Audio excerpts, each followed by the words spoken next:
Hi, everyone. This is the Kundalini Collective podcast number 11 and our first for 2024. Um, Today, both Alan and myself are interviewing Dr. Yvonne Kason. Uh, Dr. Yvonne Kason is the president of Spiritual Awakenings International and the co-founder of the Kundalini Research Network, which she founded in 1990 with Dr. Bonnie Greenwell. She has over 40 years of experience researching and counseling Kundalini awakening and other types of spiritually transformative experiences. We have recently also both read her book, Touched by the Light? A great book, and a very comprehensive and well-researched book that spans many different perspectives and angles on the spiritual awakening process, and we very much recommend that book. So, to begin with, can we call you Yvonne? Yes, that's fine. Could you just tell us a little bit about your background, how you got here, how you got into the topic of spiritual awakenings, and bring us up to present day? Wow, that's a big question. Well, basically, as you mentioned, I'm Dr. Yvonne Kason. I'm an MD. I'm a medical doctor, and I'm based in Toronto, Canada. And how I got into this whole area, I mean, I'm a traditional Western trained physician. How I got into this whole area and ended up being the first Canadian doctor to specialize in the counseling and research of people having diverse types of spiritually transformative experiences, like near-death experiences, Kundalini awakening, mystical experiences, all sorts of psychic phenomenon. How I got into that as a traditional Western medical doctor was through my own experiences. And they started, I now realize they actually started in my childhood. I now know I had two near-death experiences as a child. But as a kid, you don't have a barometer to measure, is this normal? Is this paranormal? Just what I experienced. So I never even realized they were out of the ordinary until many, many years later. But I did start as an adult having experiences that I clearly recognized, something unusual is happening to me. And this started when I was in medical school.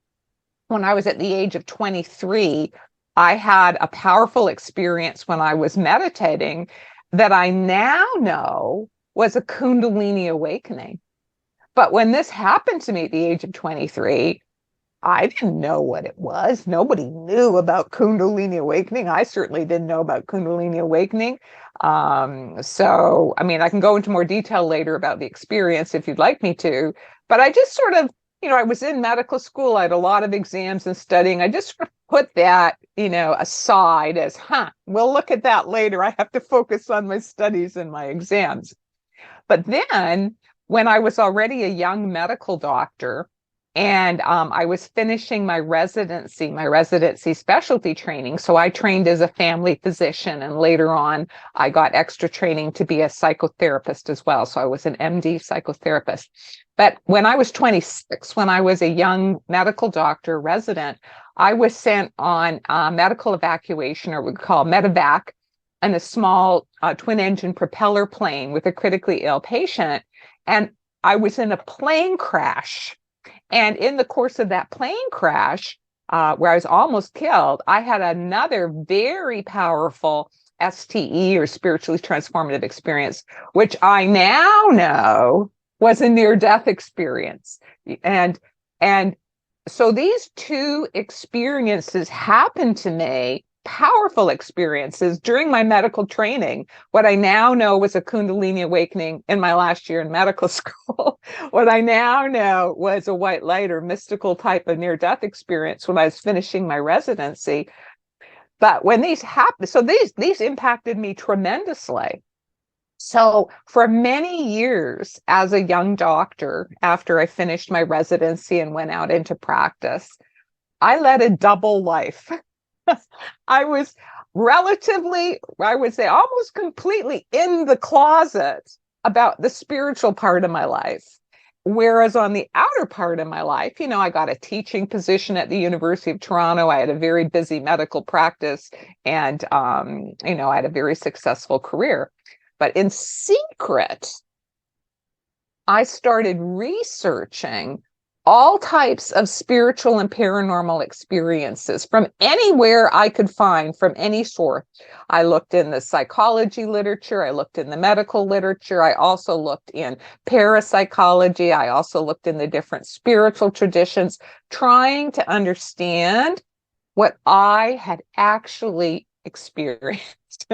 and at the same time, propelled both by my Kundalini awakening and also by that very powerful mystical near-death experience, I was a spiritual seeker, meaning that meditation and prayer became a very important part of my life. So I was actively meditating regularly, which was stimulating the Kundalini, which was opening me to even more types of STEs, which we can talk about a bit more later. So I was in a very intense spiritual awakening process all those years when I was in the closet, and having other sorts of less profound experiences. Then in 1990, which was actually a couple days before Bonnie Greenwell and I, together with a couple colleagues, founded the Kundalini Research Network, I had a very powerful experience that I call my calling mystical experience, where spirit made it clear to me in this experience. I just knew that I was being called to come out of the closet.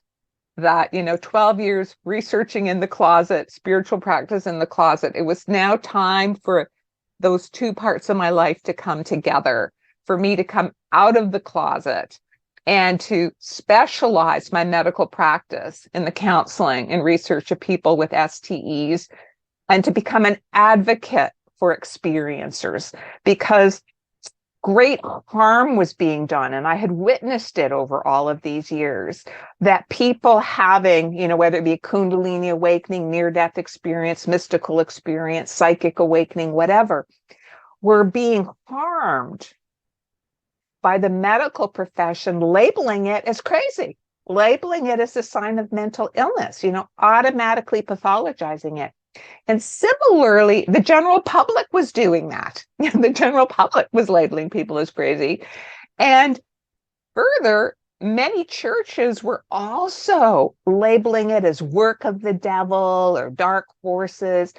And so there was no safe place with correct information for people that were actively going through a spiritual awakening, including a Kundalini awakening. So in 1990, propelled by my calling mystical experience, I specialized my medical practice at Toronto in the counseling and research of people having diverse types of STEs. And that, you asked me, how did I get from point A to point B? Well, that was sort of the journey. Then from that point forward, we can talk about the various things, but yes, people came flooding to my office. This was what was amazing to me when I first called it the Spiritual Emergence Research and Referral Clinic. That was what I first called it when I first specialized in this area. And I sent out an announcement to all the doctors in my province, which is Ontario, Canada, which is what one does when you open up a new clinic. You announce it to other doctors so they can refer patients. Well, holy mackerel, I was just being flooded with people being sent to me. But not only that, at that time was a time of a sort of public upsurge in interest and public awareness about near-death experiences. Because in the early 90s, there were two really big groundbreakers who went public in the United States, Betty Eadie and Danny and Brinkley. And so they were being interviewed on all of the talk shows. And so there were articles, and they were really hot. So people through the media were hearing about near-death experiences.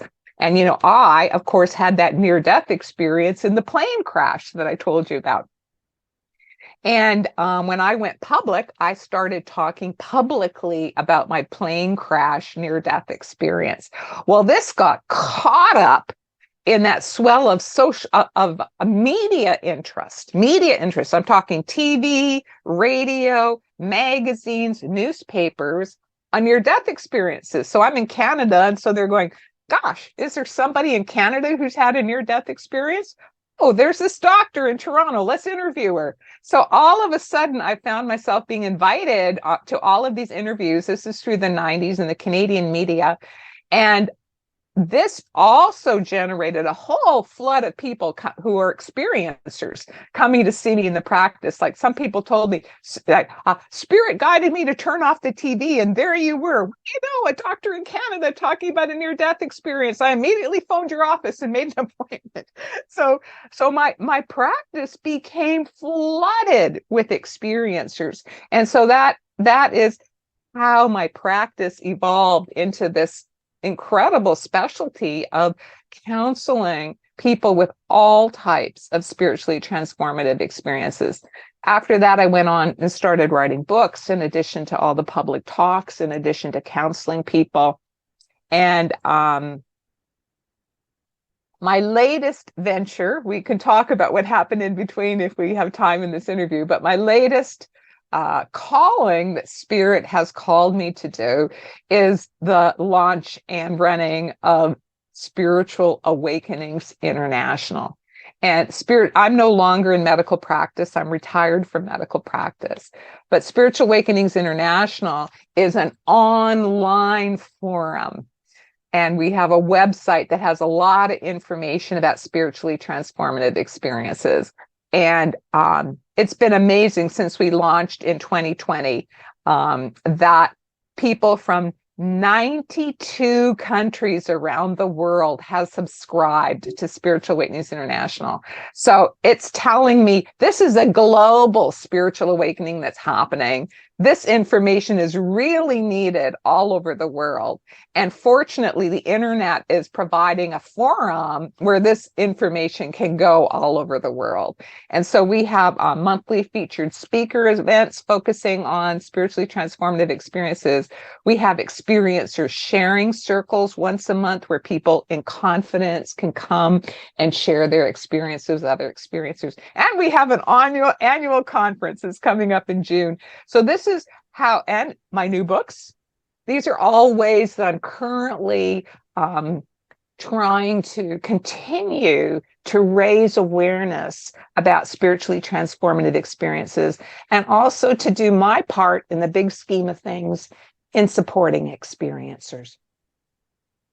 Thank you, Yvonne. That's quite an amazing journey over many years. So I want to first talk about the definition of a word that you coined, or a phrase you coined, spiritually transformative experience, which I think you coined in the 1990s. Could you just, it might seem obvious to people listening, but could you just give your specific definition of an STE? Yeah. My definition of a spiritually transformative experience, and I talk about it in all of my books for people who want more details, you're welcome to read all of my books, but is that it is an experience that, as an impact, as an after effect on the person, tends to cause a definite spiritual awakening. And what I mean by a definite spiritual awakening is that their values, their beliefs get changed by the experience in a more spiritual direction, perhaps believing in a higher power when they didn't believe in a higher power before, perhaps believing in that we live on as souls after death if they didn't believe that before, perhaps believing that our purpose on earth is here to serve and to love when that was not part of their values before. So they become more altruistic, more spiritual, not necessarily more religious. I want to make that clear, that people's values after a spiritually transformative experience actually tend to become more all-inclusive, realizing that the diversity of spiritual paths and the diversity of ways to approach spiritual understanding.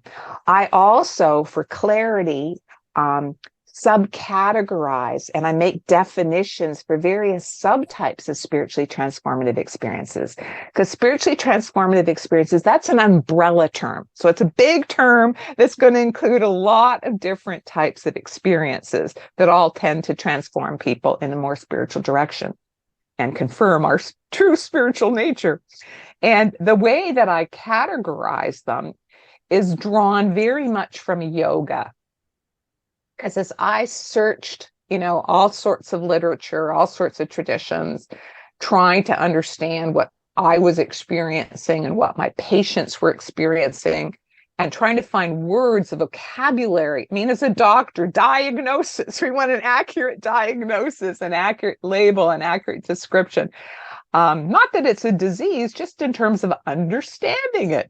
Like this hair color, we call it blonde. And so when someone says blonde, we know exactly what they mean. But when someone says, oh, I went out and then I felt expansive and then I could feel the presence of a higher power, like, what is that? Well, I provide words. That is a mystical experience. So the ways that I categorize STEs is very much derived on how yoga categorizes experiences, very well described in yoga. Patanjali's Yoga Sutras and many other teachers have provided excellent descriptions of these experiences of consciousness that happen as part of our spiritual awakenings. So one category of STEs are mystical experiences, which in yoga are called samadhis. And there can be many, many types of mystical experiences. I'm not going to go into the subtypes right now, but all of the mystical experiences all give you a direct, personal feeling, sensing of the reality, the existence, the merging with, the viewing. So a glimpse of the higher intelligent power, forces, beauty behind the universe, however we conceptualize in some different way. It can be visual, it can be hearing, it can be feeling, it can be experiential, but it's all relating to this incredible universal intelligence behind the universe. So those are mystical experiences. The second category, again, drawing from yoga, is the broad range of psychic and intuitive experiences, which in yoga are called siddhis, siddhis. And this would include things like out-of-body experiences, clairvoyance, clairaudience, clairsentience, past life recall, all kinds of them, remote viewing, trans-dimensional experiences, which many UFO encounters are. These are all, I categorize them with the yogic model as various types of psychic intuitive experiences, which in yoga, it's understood that as our consciousness awakens, these are all capacities that are possible. The next category I include in spiritually transformative experiences, and your group will be interested in this, is the Kundalini awakening. Also, I call it spiritual energy awakening because it's described in virtually all the mystical traditions, but using different terms. They might call it Holy Spirit awakening, Chi quickening, Dumo fire, Shekinah, Holy Wind. But I use the overview phrase, as your group does, of Kundalini awakening, because that's where it's described most vividly. And that Kundalini or spiritual energy awakening will most frequently and very often result in having mystical experiences, will result in starting to have psychic experiences. But see, those other experiences, they can happen without a Kundalini awakening as well. So that's why I put the Kundalini awakening in its own category. The next category of STEs is the near-death experience. Now, the near-death experience, that term, as you know, was coined by Dr. Raymond Moody, and there's been a lot of research in the United States on near-death experiences, a little bit in Europe as well, but in the UK. but it is so widely known as a term now that I felt we needed to I needed to include it as its own category. When in truth, what a near-death experience is that it's either a mystical experience and or a psychic intuitive experience, but it's when it happens. It happens that defines it. It happens at the time of death, when a person has died and is physically dead and then later resuscitated, or when they're close to death, facing death, maybe in a coma, or maybe they're in a car crash, they see the car coming towards them, they go into the near-death experience, so facing death, or facing imminent death or trauma. So these are the triggers for a near-death experience, and there are various types of near-death experience. But basically, a near-death experience in my mind, is a subtype of STE that happens to people when they're close to death or clinically dead, then resuscitated. Then there is the 1, 2, 3, 4, fifth type, a spiritually transformative experience, and I group these together, which I call the other death-related STEs, okay? Because there's something really powerful around the moment of death.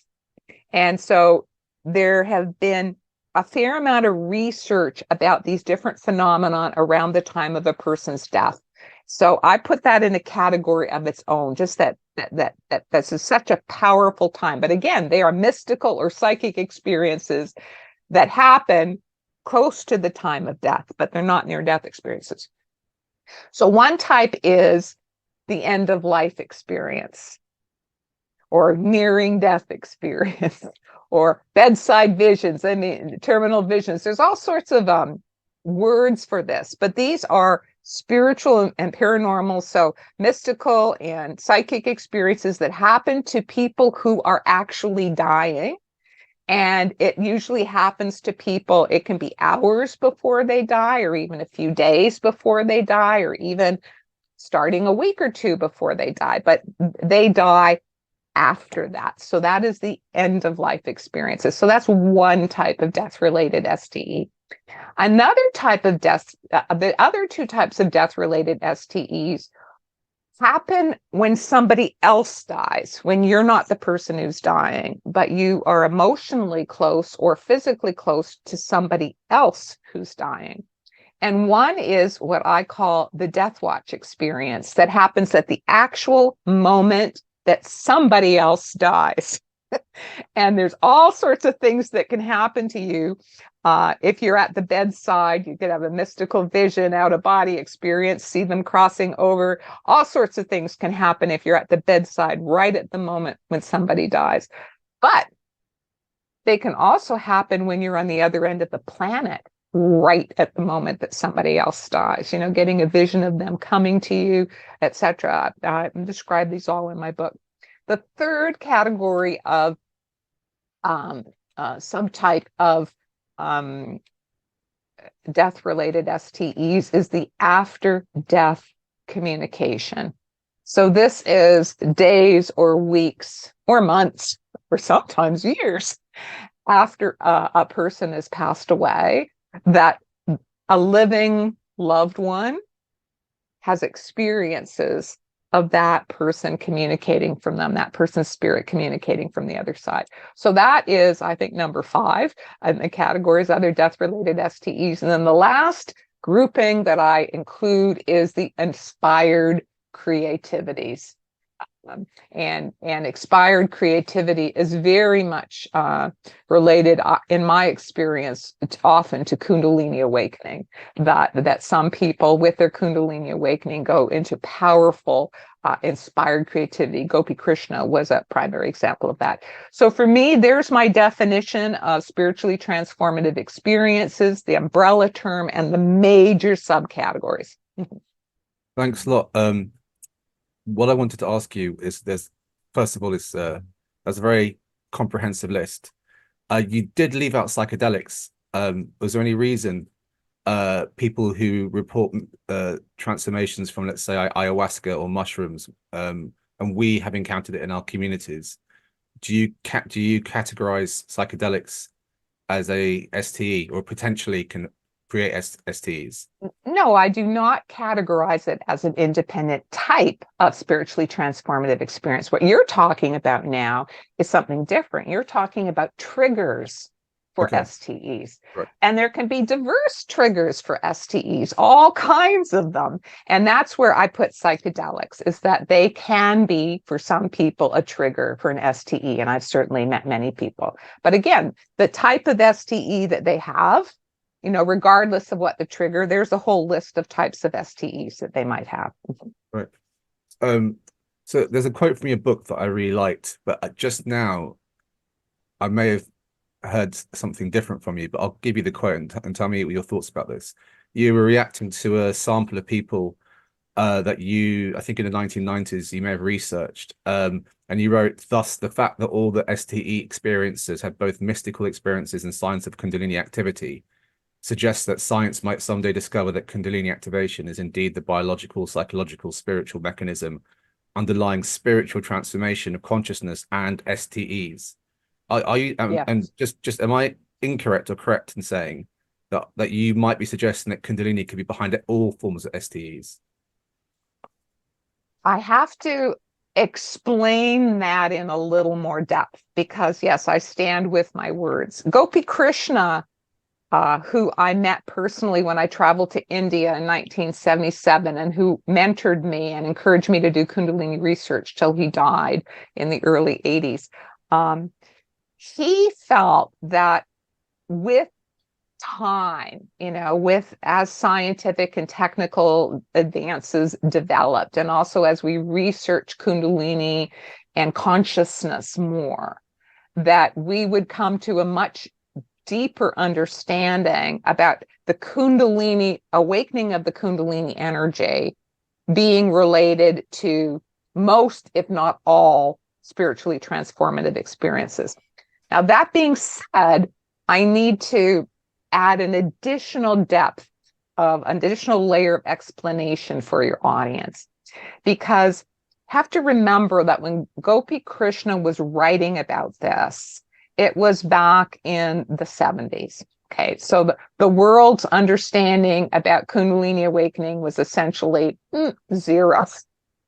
And so you can't go, he didn't go into layers and layers and layers and layers and layers of detail. That's number one. But he was giving an overview. But with anything, when you look at an overview, yes, that's true. But when you look at details, you see, well, there's exceptions and yes, but, and da da da da da da da. And how I have come to understand the spiritual transformation of consciousness process, having studied it now for 40 years, having been experiencing it, having worked with lots of patients, having researched it, is that if we draw from the yogic model of Kundalini, we have to also look at the rest of the yogic model of the subtle body. So we have to realize in yoga, we have our physical body, then it's understood that we have an energy body or an astral body. And that astral body has a like a spinal cord, or it's called the sushumna, which is superimposed or interpenetrating with our physical spinal cord. That it has certain energy centers along the spinal cord, which are called chakras, however one pronounces it, and that there are like little rays or filaments going out, sort of like a second nervous system that's superimposed on our physical nervous system. And at the top of our head, where our brain is, what they symbolize it as a 1,000-petal lotus, which I have come to understand the symbology of the 1,000 petals is that each petal is a symbology of, as a lotus opens, opening an additional capacity in our consciousness. Like one petal might be opening clairvoyance as it opens. Another petal might be opening clairsentience. Another petal might be opening clairaudience. Another petal might be opening past life recall. Another petal might be opening transdimensional experiences. Another one might be mystical visions, and so on and so forth. There's a tremendous amount of symbology and meaning in the yogic model of the astral body. And just so people know, even more subtle, according to yoga, is our causal body, which is our consciousness body, which is actually the intelligence underlying both our astral body and our physical body. Now, and our soul, which incarnates in our physical bodies, has the astral body and the causal body sort of encloaking it like two layers of clothing.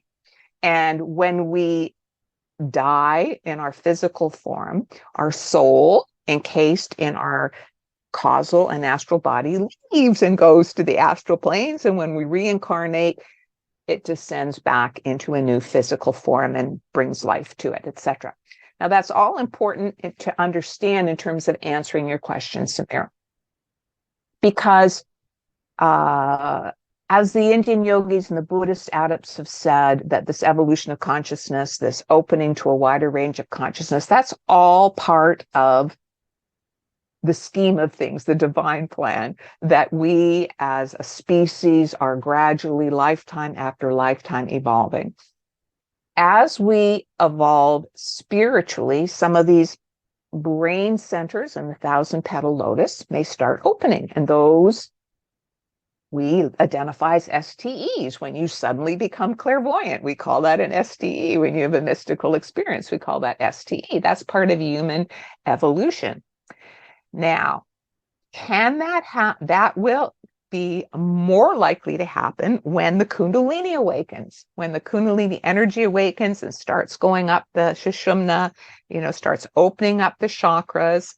That, according to yoga, there's like a direct connection between each petal in the chakras with one of the petals in the brain. So that if we open up and cleanse our lower chakras, that at the same time it's opening up petals in our brain. So I know this is getting a little complicated, but I'm trying to answer your question because it's not a black and white answer. So as the Kundalini awakens and as it's opening up the consciousness, depending on how far up the chakra system the Kundalini rises, that will open up different capacities. Why some people might have creative experiences, or some people might have clairvoyant experiences, some people might have out-of-body experiences. If it comes all the way to the crown, then people will start having mystical experiences with their Kundalini awakening. Now, is it possible for people to open a chakra without the Kundalini being activated? And by opening that chakra, also opening one of these petals or capacities in the brain? Yes, it is. That some people are teaching certain techniques to try and stimulate, let's say, remote viewing. That's something that's been studied quite a bit.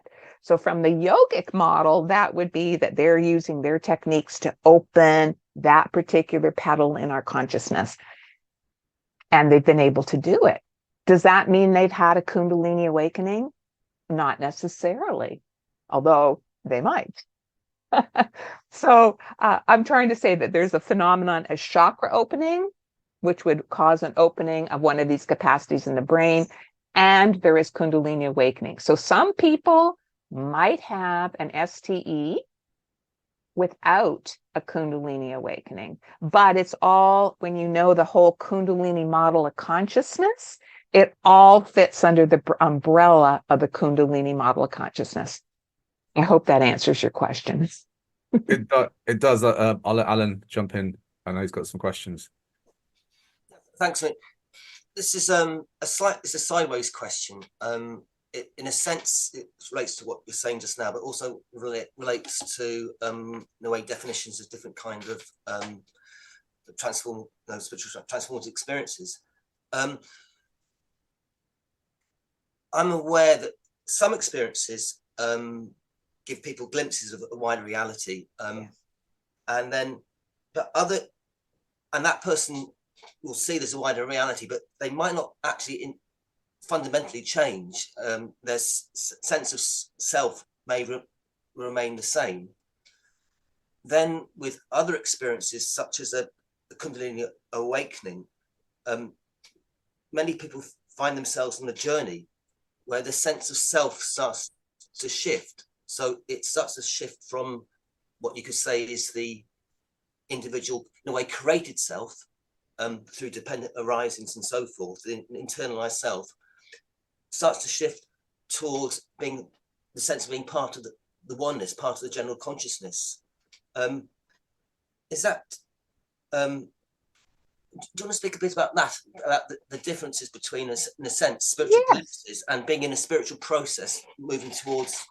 Well, I would call it's all spiritual process, but it's just different patterns of spiritual process. I mean, every human being is unique, right? So every person's spiritual journey is different, and there are many factors that affect that. But in Touched by the Light and in some of my talks, I talk about the different patterns of a Kundalini awakening, but that also applies to the different pattern of a spiritual awakening, and that I've noticed that there are different patterns, just like you did, in terms of the after effects and the transformative effects, and how rapidly the transformation in body, mind, and spirit is happening in an individual. And let me start with an explosive awakening experience, which is like what happened to Gopi Krishna, where he had a profound Kundalini awakening, and then I would, as a graph, the line goes right up and then it stays highly active for years and years and years, that he was just having all kinds of experiences, all kinds of transformation. That happens to some people. And obviously that type of a spiritual awakening or Kundalini awakening is most difficult to deal with. And, he basically was in spiritual, what we would now call spiritual emergency, for about 12 years. Until finally it stabilized and integrated, and he was able to slip into actually a sustained, profound, expansive state of consciousness, stable in the world. But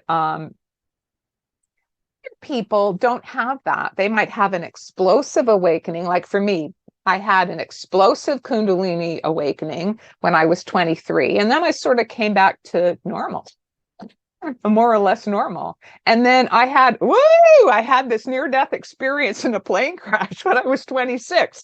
And it was, okay, I sort of came back to normal, but we're not back down to baseline anymore. It's like we're with these big spikes, it's like I'm going upstairs, right? It's that I started then having clairvoyance, clairaudience, clairsentience. A little bit later, we're opening up to past lives. So it's like this wavy line going up. In terms of ongoing experiences. Many people are like that. And I think depending on how high your blip goes up, how intense your experience is, and then also how low, how close we get back to what we were before after the experience, it's varying for various people, and it varies for various experiences. And then there's another pattern that I want to mention here, which is what I have this slowly ascending line going up like this on my graph. And that is what I've observed for people who are long-time meditators, that they're not having any of these big explosive experiences, that they're doing a spiritual practice, they're maybe meditating every single day, but gradually over the years, rather than a big explosion, they're getting rushes of energy up the spine, they're getting light experiences, they're getting clairvoyance, they're getting clairsentience, gradually increasing over the years. And I know when these people come and talk to me and they say, I've never had a spiritual awakening. I say, you've been in a spiritual awakening for the last 20 years. It's just been happening gradually. So these are all different patterns of a spiritual awakening, Alan. I hope that answered your question. Mm-hmm. I've heard it said that in the Kundalini awakening, when the energy, when she is up to the heart, up to the heart chakra and sort of beyond, then I've heard it said that then people are in a process that is actually, in a sense, irreversible. There's going to be a continual change, as in a sense, as the smaller self is processed trauma process and so forth, and someone will be on that journey to being more aligned to the greater consciousness. Is that something you would hold to, or because what you're talking about is really quite interesting also, that it's the idea someone can get to quite a high state but then almost sort of go back to where they started. Yeah. So are you saying that actually once someone's had a Kundalini awakening beyond a certain stage, are you saying that they are not necessarily in a lifelong process? They could actually just go back to being so-called normal. Yes. Depending on, there's many things to consider here. So let me explain this a little bit more. Is that how I've come to understand it and how it's described in yoga is that on all the petals of all the chakras, particularly the lower three chakras, we hold what's called samskaras. And these are like residues, imprints, memories from past lives, and also from this particular incarnation, that are like blocks on the chakras, like a little piece of crud on the petal that needs to be cleansed and purified in order for that chakra to open further. Dr. Bonnie Greenwell used to say cleansing of the chakras. I love that. That sounds very gentle and beautiful. In Christian mysticism, it's called purification and purgation, which sounds like but really that's after a person's had a Kundalini awakening, and let's just say that they went to the heart chakra, that's the awakening. The awakening means it started, and then it goes down and it rests again in the root chakra. Now, in some traditions, how they describe this is that in a person who's not yet had their Kundalini awakening, that it's like the serpent is sleeping. That's the metaphor that's used. It's sleeping at the base of the spine. It's not awake yet. Some people even say it's in this little bed. It's in this little box. And so sleeping.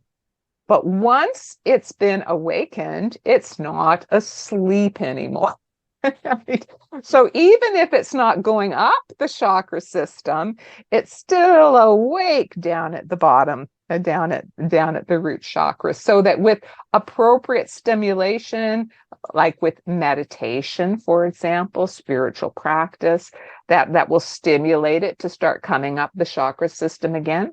Or depending on how powerful the awakening was, which was factors beyond our current understanding, it might keep being active up to the heart chakra. Just keep, after your awakening, keep going up and down the chakras. Let's see what needs to be cleared here. And then poof, a past life memory comes up, and poof, another issue comes up, and all of a sudden you develop an ability. And this is all part of that. The Kundalini is now remaining active as far as it went in its first initial awakening. Or what can happen is, I'll say what happened in my own Kundalini awakening, the first initial awakening, it did go to the crown chakra, and I had a powerful mystical experience, but then it went down and was hanging out in the root chakra. And so I had symptoms in my own body, mind, and spirit that Kundalini was still active in that. I would, when I had an insight in meditation, I'd have a rush of the energy up my spine. I'd be hearing inner sounds, which I now know is a sound that the Kundalini was opening my chakras. The chakras, as they're being opened by the Kundalini, have inner sounds. So I was having, I remember at one point, the inner sound I was having sounded like crickets. And I thought my house had an infestation, and I was going all over my house looking, where are these crickets? And it took me some time to realize this was an inner sound that I was hearing. Another one was, it sounded like trucks were rumbling down my street.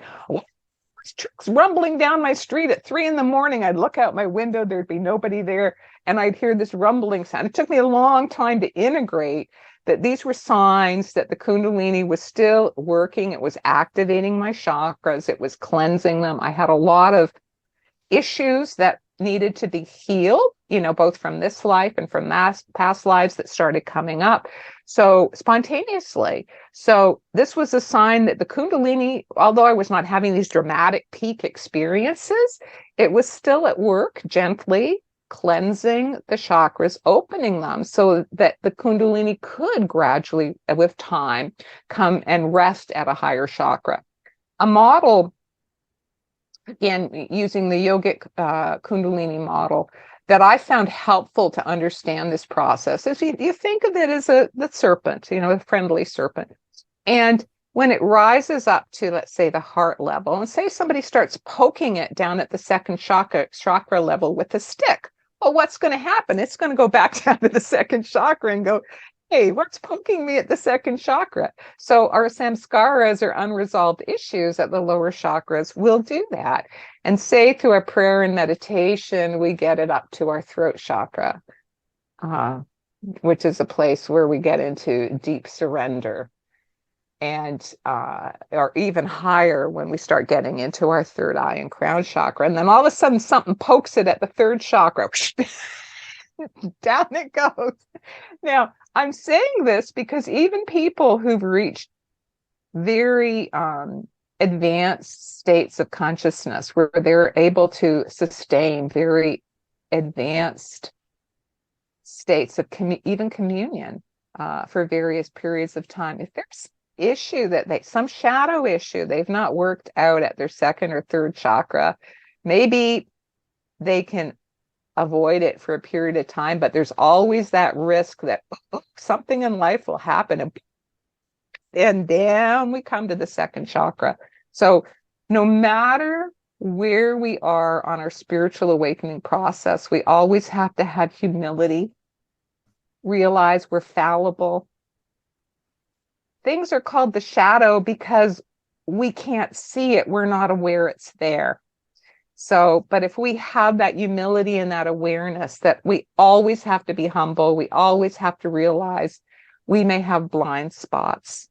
And when they come to our attention, that is our work and our spiritual awakening process to heal and resolve whatever our unresolved issues are. So we can, with time, through this lifetime and also over many lifetimes, become a clearer and clearer manifestation of the divine flowing through us. Thanks, Yvonne. That's very useful. One of the reasons we initially contacted you was because you are also an expert on near-death experiences, as well as spiritual awakenings and Kundalini awakenings. So what I wanted to ask you, firstly, you have defined a near-death experience, but what are the similarities and the links between certain types of near-death experiences and what you traditionally call a Kundalini or spiritual awakening? I know you mentioned a white light. I think in the book you mentioned a white light awakening. So you've categorized near-death experiences, I think. So maybe you can go into it. And I'll tell you, my curiosity was actually piqued by Anita Morjani a few years ago when I watched her, someone who experienced a near-death experience, and that was documented by doctors, where she had spontaneous remission of cancer, and she came back from that experience not too dissimilar from my peak experiences of Kundalini, with this experience that everything is one, and that you can't separate yourself from the people around you. And that she went through a process of forgiveness of her father and other people. And I went through that process myself.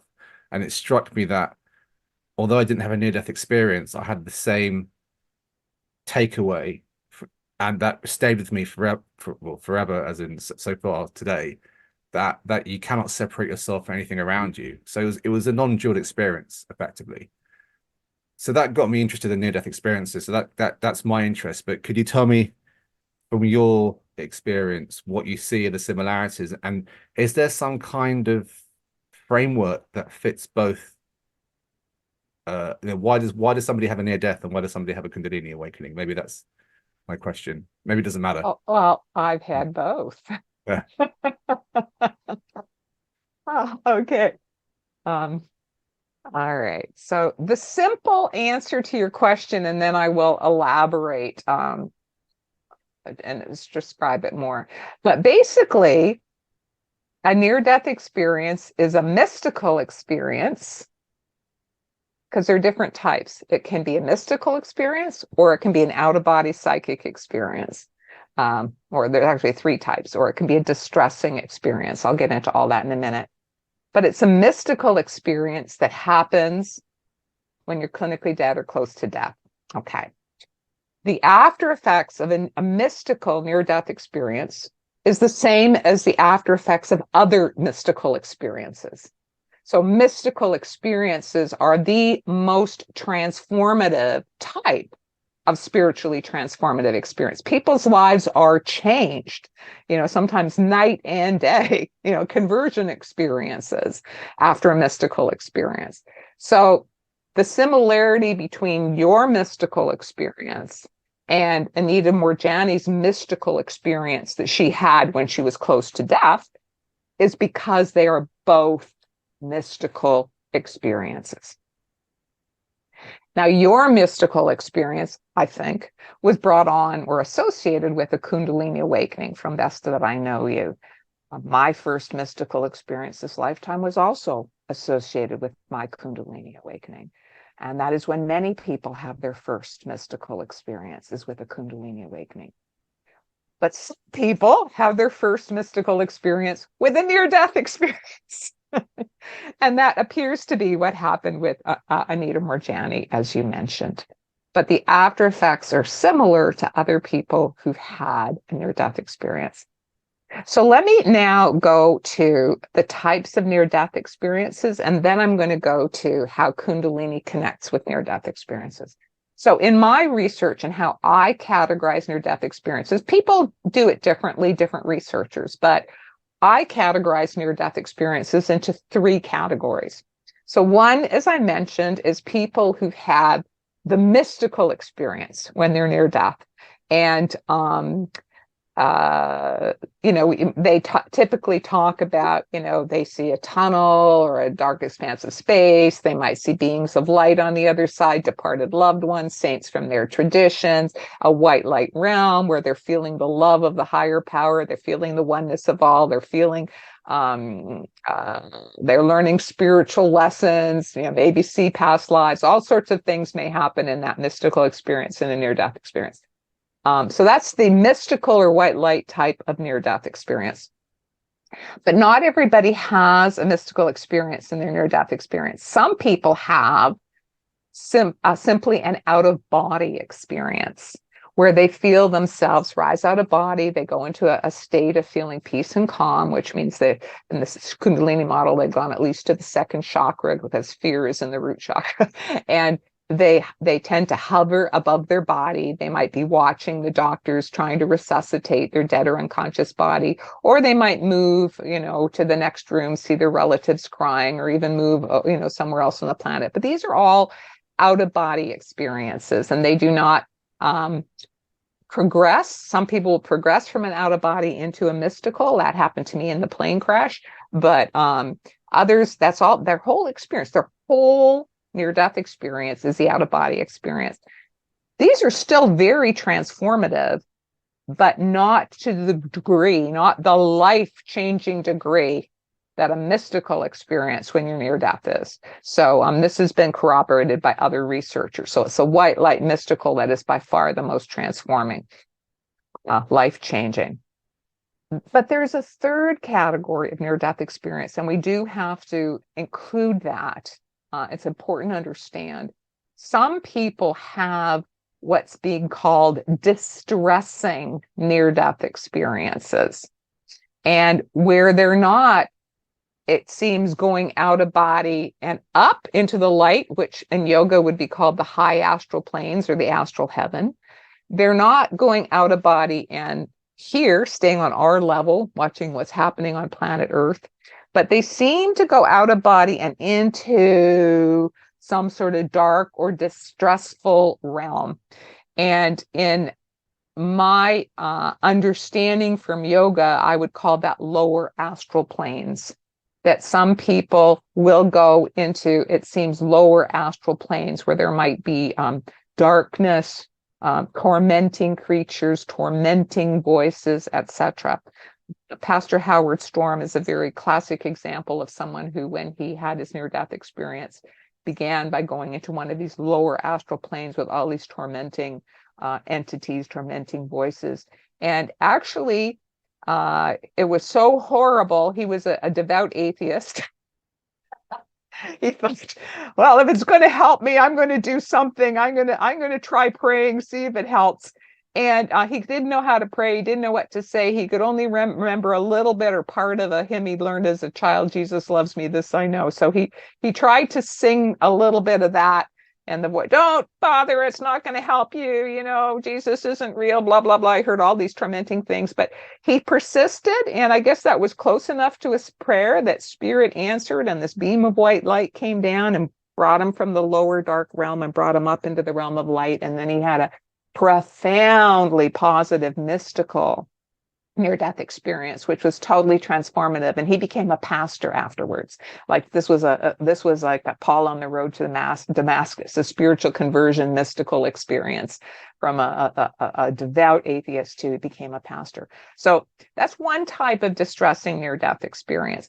Another type of distressing near-death experience I've found is people who were going out of body, but are fighting the experience. And so they've described it to me. It's like trying to swim against the undertow in the ocean. If you know, a riptide is carrying you out, trying to swim against it. I mean, it's horrible. It's overwhelming you because the power of the ocean is so much greater than your physical power, that their distress was that they knew they were dying. They knew they were that going out of the body meant they were dying, and they do not want to die. So they're fighting against the experience.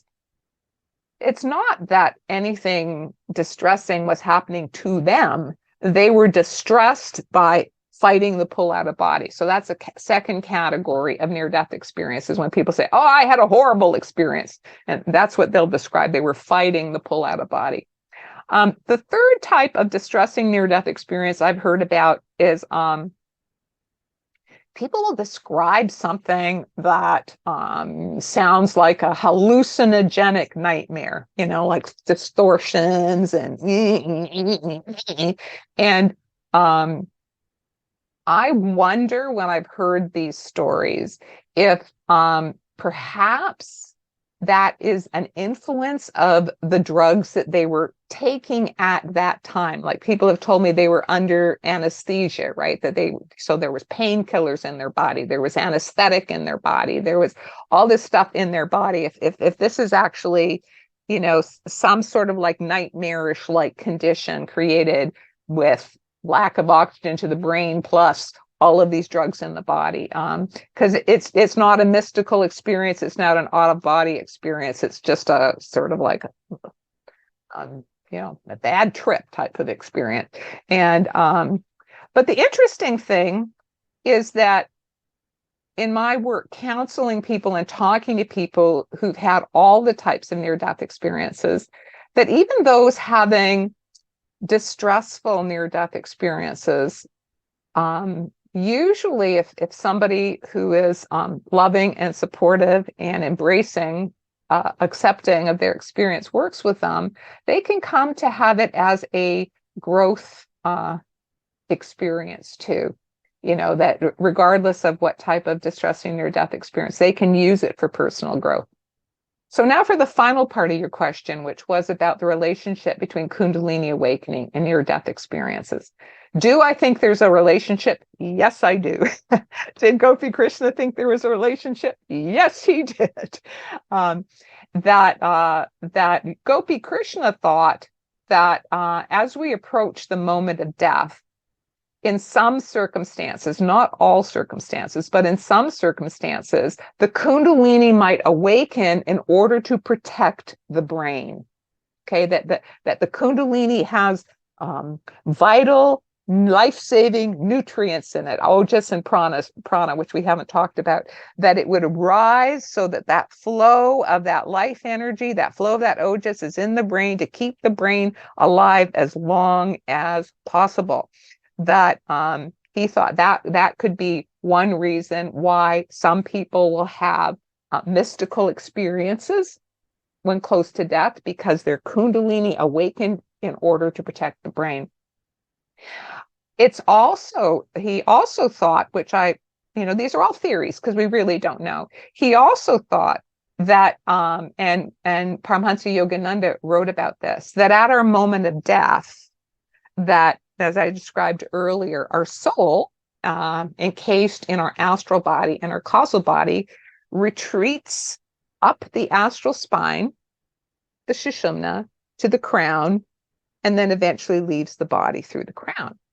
Now, it's quite possible that sometimes, could be always, I don't know, we just don't know, that the Kundalini awakens as the soul is leaving the body, sort of to help push it, help birth it, help birth you into the transition, help get you out of the physical body and over to the other side. So that is a possibility too. Regardless, this is just theoretical. Regardless of that, in my research of people with Kundalini awakening and near-death experience, there's a very, very high percentage, and also both Ken Ring and Bruce Grayson have done, research studies on near-death experiencers to say, how many of you have Kundalini after effect symptoms? And they found a very high percentage of NDEers have Kundalini after effect symptoms. And I can just finalize that with my own personal experience, is that, yes, I had my initial Kundalini awakening at age 23. At age 26 is when I had the plane crash near-death experience, which was white light, mystical experience. After that experience, my Kundalini symptoms really accelerated. So on a scale of 1 to 10 after my awakening, what was the volume of my Kundalini symptoms that I was aware of on an ongoing basis? Let's call it a 2. After my near-death experience, what was the intensity of my ongoing Kundalini symptoms on day-to-day? I'd call it at least a 6, sometimes a 7. So, much more energy rushes up the spine, much more awareness of the chakras, much more awareness of the subtle body, and expand more STEs. It was opening up me to having more and different types of STEs. Thank you very much. That's a very good explanation of the links between NDEs and Kundalini. And we get the fact that all of these ideas are just supposition. There's no proof of these ideas. We just have to go along with whatever is out there at the moment. Mm-hmm. Alan, do you have any questions? This is going off in another angle. I know one of your your stated aims with Spiritual Awakening International is to increase the awareness of spiritual awakening, and within that, increase the awareness of Kundalini. And in the Kundalini Collective as well, we're very keen to increase awareness to the so-called outside world about Kundalini. In your view, it seems that spiritual near-death experiences are more accepted than the idea of Kundalini awakening. Is that your experience? And have you any ideas how through one you can open people's eyes to the other, if that makes sense? Well, I've been trying to open eyes to the other to how they're both connected. I've been trying to do that since 1990. Because I talk about both, I talk about the relationship of both. But I think we're in a process. We're in the transition, and your group and Spiritual Awakenings International, we're all part of many little flecks of light all over the planet that are trying to raise awareness about spiritual awakenings of various kinds. And I think the near-death experience, I look at it as the foot in the door. That the near-death experience was how I got my foot in the door to get invited on TV shows, radio shows, talk shows, newspaper interviews. And yes, okay, I'll tell them about the plane crash and going out of body and going to the light and the love and all that sort of stuff.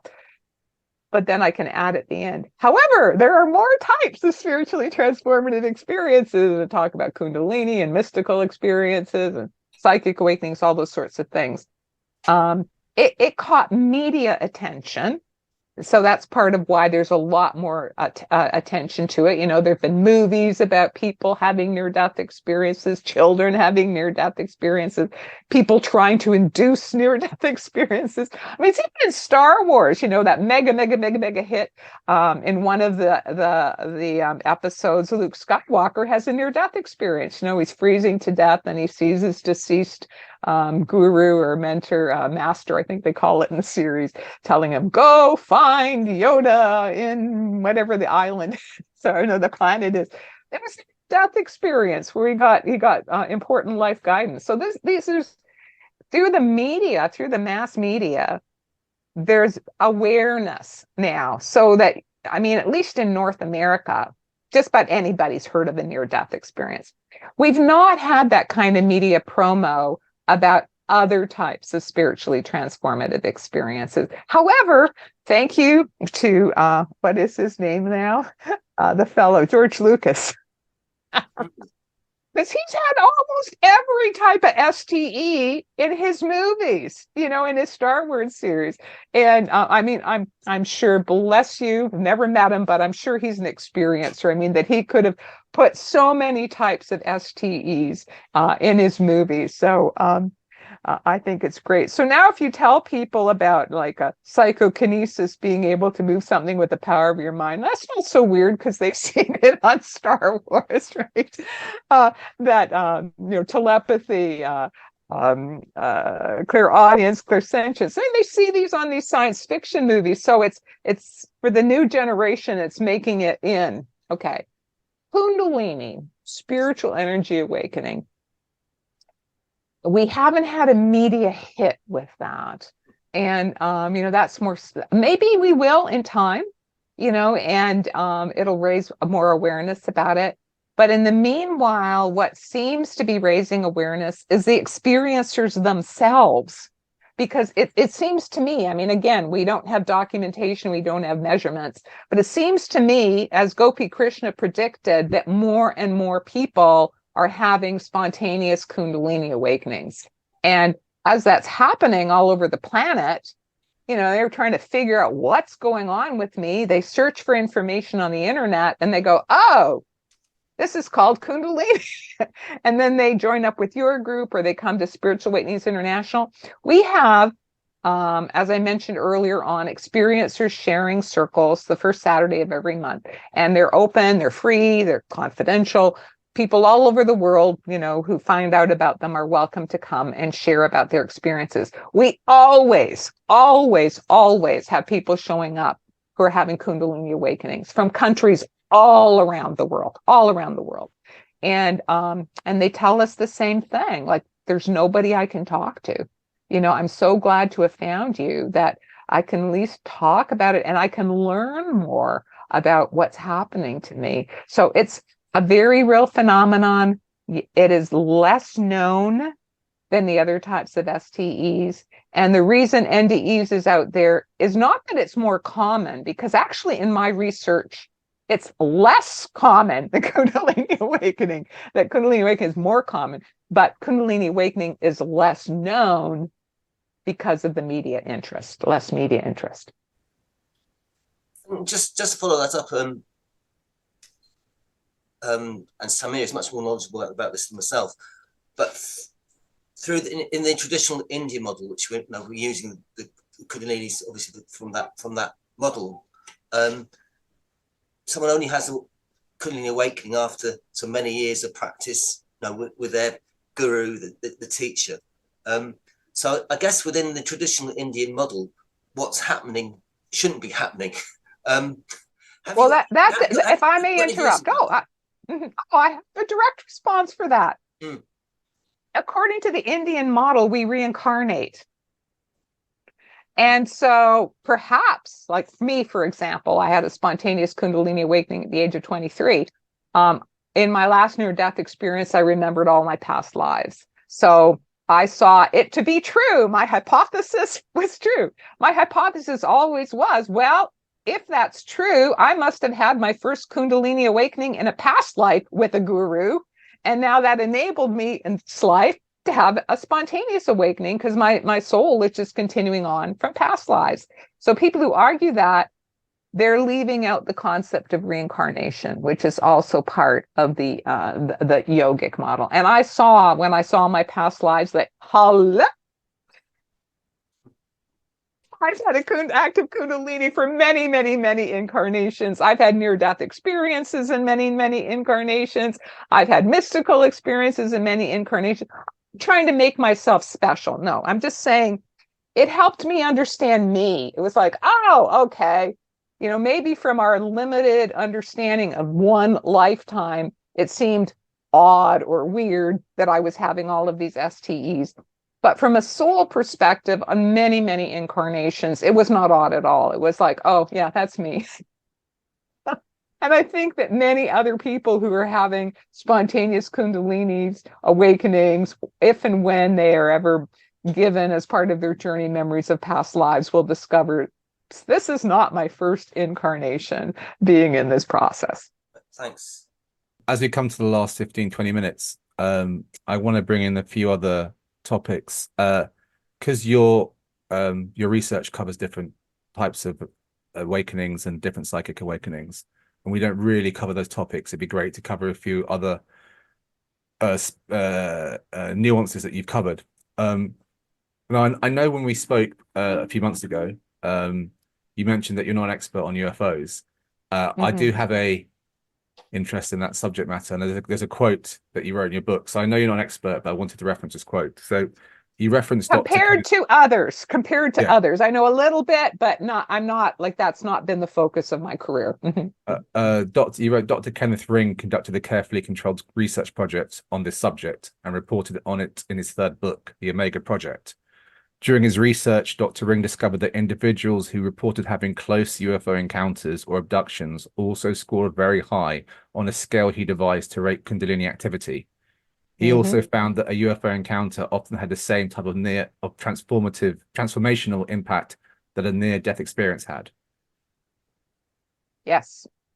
Anything you want to elaborate on that at all? Any thoughts? Sure. I have met some UFO researchers. I don't know if that's the current favorite terminology, but that's what I'll use just for our discussion. But certainly in my experience in counseling STE experiencers and talking with STE experiencers, that there are many people who at some point in their spiritual awakening journey are having what we label as UFO encounters, but they're experiencing them, the majority of them are experiencing them as transdimensional and psychic experiences. It's like the beings communicate with them through telepathy, which is a psychic experience, which is a type of STE. If we're having telepathic communication with an entity or being, let's just call it a being, that is not on our three-dimensional, that's an STE. If we're having telepathic communication with a being that is on our dimension, that's also an STE. So there's a definitely a component.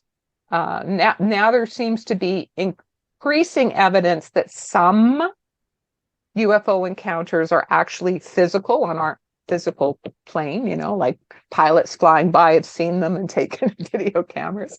But there also is evidence, even though they might be here, that they travel transdimensionally. And then there are others that seem to be transdimensional the whole time, all the time, interpenetrating with our reality. So it's not my specialty, but what I have observed is that people who have an STE of one type, so let's say it's a telepathy one, that would, how we talked about opening the chakras and opening the brain centers, that would tend to open that brain center. That's the telepathy brain center. And that telepathy brain center would tend to stay open. And something that I found in my research is that people who've had one type of STE will very likely continue to have that type of STE. It's like that capacity has opened for them in their consciousness. But it seems to be contagious that it might spread to other types of STEs. So they might start noticing they're getting more clairvoyance. They might notice they're getting more clairaudience. It's also a possibility, although we don't know this and much more research will be needed. It's also a possibility that some of these encounters with some of these beings, because from my understanding, there are many types of beings with various levels of development that may make contact, that say they're highly spiritually involved ones that are making the contact, that actually that contact might stimulate the Kundalini. So in addition to stimulating that capacity in their consciousness, it might awaken the Kundalini.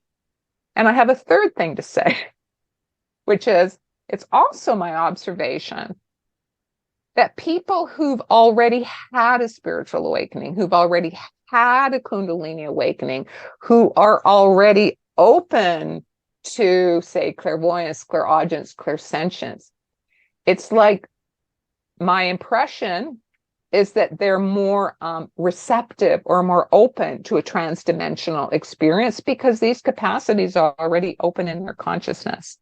So, there are many layers to this understanding, but that's my current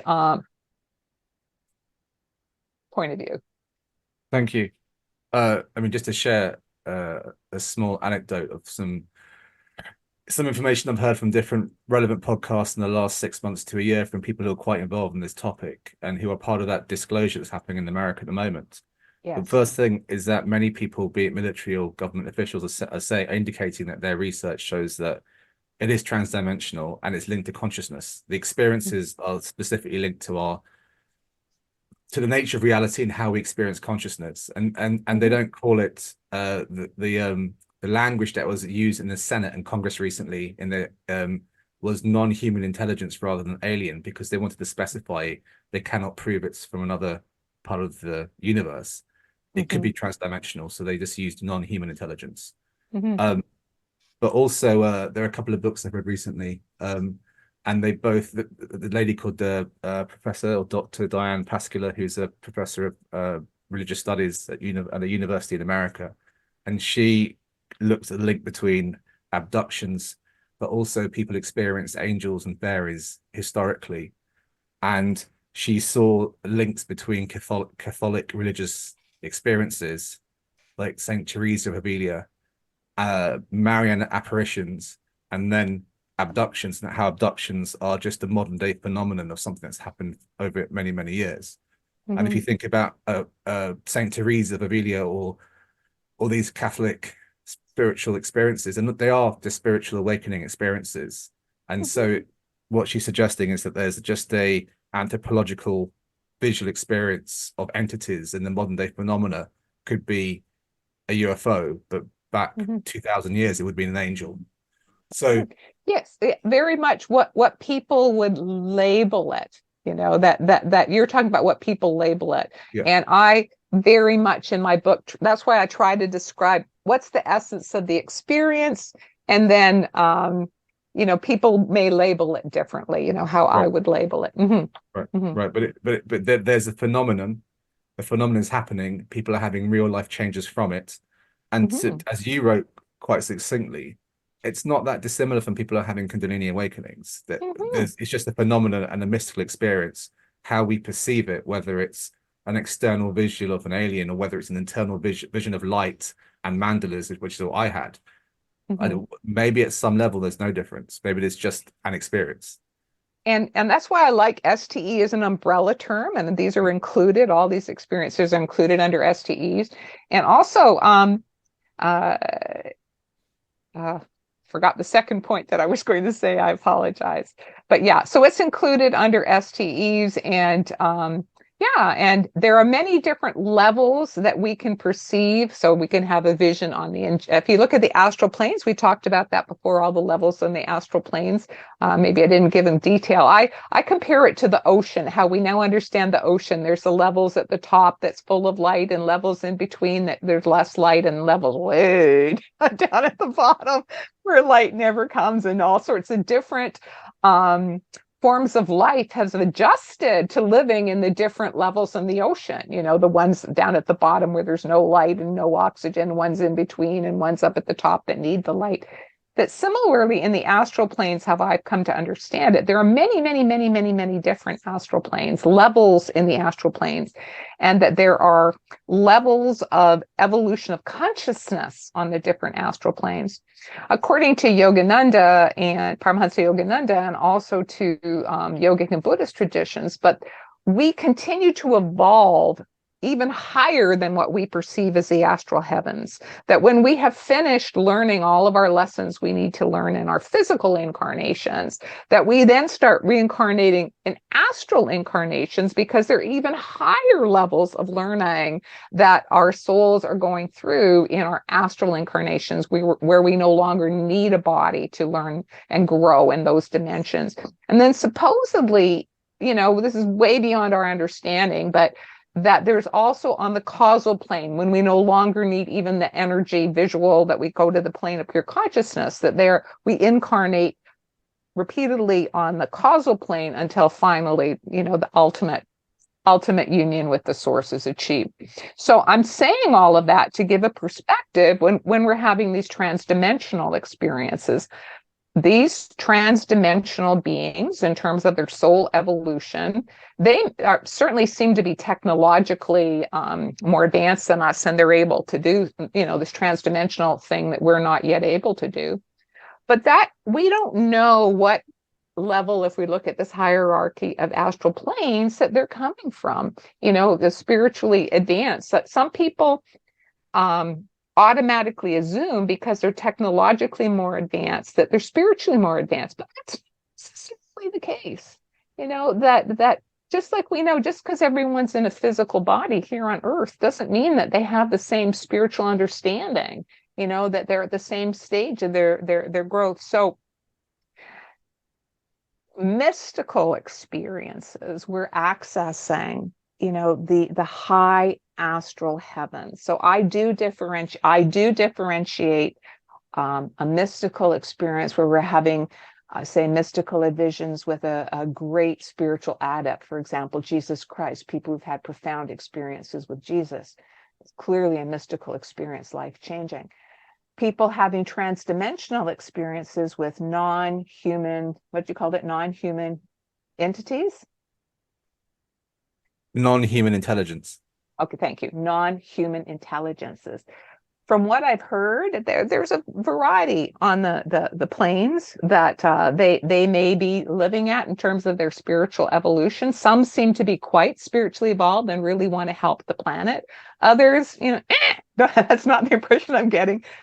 But I differentiate that from mystical experiences where we're having a glimpse and having our souls profoundly elevated and jumped forward in our spiritual evolution by a glimpse of spiritual adepts and masters.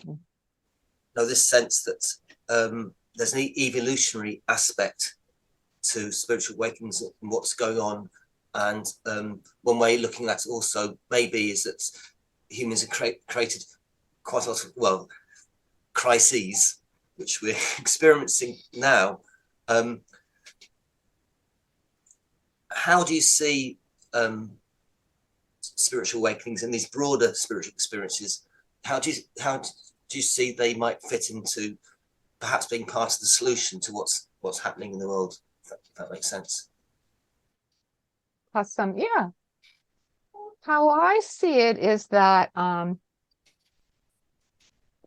collectively as a species, the human race, incarnated or not incarnated, coming back and forth to planet Earth, that we are incarnating here as like a school to grow and learn and evolve. And that's collectively happening. But it's also happening individually. So each individual, by the incredible intelligence plan, orchestrating how things work in the universe, that we have free choice, and we are given opportunities to learn and to grow incarnation by incarnation. Each of us individually, like, will perfectly be attracted to those situations that will help our soul learn and grow, whether you like it or not.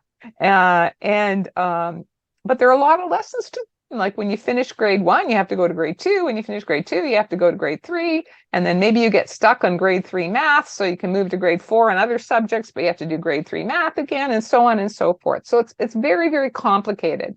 And people incarnated on the planet are all at a different stage. Everyone's unique. Everyone's on their own unique path, their own unique journey, their own unique things to learn. So it's a combination of learning individually and learning collectively. Now, when people are having spiritual awakenings, it's understood in yoga and in Buddhism that they're actually accelerating their evolution. They're accelerating their learning process. So rather being a passive, sitting there and let the teacher, this is A, this is B, that you're now embracing it. It's like, oh, I get it. The purpose is that I'm to learn these life lessons. I would actually like to graduate from the school of life and not have to keep coming back. So people actually participate in the learning process by focusing on their personal growth and development and their spiritual growth and development. So we're speeding up our evolution. So, do I think that people embracing their evolution, their spiritual evolution, will help the evolution of the planet? Absolutely. It's like a critical mass thing, that if enough, I look at it like little lights all over the planet. I think people who are having spiritual awakenings are like a little light in the darkness, like a little light up in the sky. And one little light all by itself, you think, well, what can that do? But if there's 2 lights, 3 lights, 4 lights, or if they decide to team together, that suddenly there's a lot of light being shone. And so I think the light of people that are embracing their spiritual awakening is absolutely having a positive effect on the evolution of the planet. Will it be quickly manifested? I don't know, but it is manifesting in some things. Like, I sometimes look at when the Berlin Wall came down, which I think was in both of your lifetimes, was certainly in my lifetime. That didn't happen from the top down. That happened from the bottom up. That happened from the people, the consciousness of the people saying, we don't want to live in communism anymore. We want this wall to come down. We would like to be reunified of the German people. And it did. I'm not saying it was easy to get there, but eventually that's where it came, is from the bottom up. And similarly, the awareness about near-death experiences, that didn't come from the top down. It didn't come from somebody decreeing, everybody, there's this phenomenon called near-death experiences. It came from the bottom up. It came from people talking about it, from, little independent producers doing TV shows, people you never heard of writing a book. And all of a sudden, Betty Eadie has a bestseller. Daniel Brinkley has a bestseller. Yvonne's invited on TV in Canada talking about near-death experiences. It was from the bottom up. And I think that's what's happening with spiritual awakenings. And groups like yours, the Kundalini Collective and Spiritual Awakenings International, we're part of that bottom-up team that's creating a network, raising awareness slowly and surely from the bottom up. That's how I see it. Thank you. Thanks, Yvonne. I think we've come to the end of our time. So we really appreciate, first of all, giving us your time. And we're going to share your book on the website, and we'll put the details in the notes to the video. Awesome. But for everyone, do you want to do one last plug for your book and Oh, sure, absolutely. So for people who want to read more, I have 2 recent books. So Touched by the Light is the one that Alan and Samir have been talking about. And this is where I go into a lot of detail about all types of spiritually transformative experiences. And it's really a guide for people going through a spiritual awakening right now. I think you'll find you'll be taking notes and putting Post-its in it. If this is my other new book, Soul Lessons from the Light. This just came out 1 year ago. And this is my personal spiritual awakening story. So if you'd rather just read stories, my story about all my spiritual awakening experiences, that's the book to read that. And you can reach me. I have a personal website that's DrYvonneKason.com. You can find me, and it has information about my books and ordering my books. The other place that you will find me is a Spiritual Awakenings International, and that's spiritualawakeningsinternational.org. So we're an international online organization, not for profit. If you want to come to some of our events, hear some of our monthly speakers, go to our sharing circles, come to our conference, you can sign up and get on our mailing list at spiritualawakeningsinternational.org. Thank you very much, and we look forward to having you back one day. And hopefully, I think the Kundalini Collective, we might become an affiliate of your international collective as well. That would be awesome. I also want to mention we do have a Spiritual Awakenings International YouTube channel and Facebook group, just in case anybody wants to join either of those two. But yeah, and I hope you do become an affiliate. That would be great. All right. Thank you very much, and take care. Thank you, Yvonne. All right. Thank you.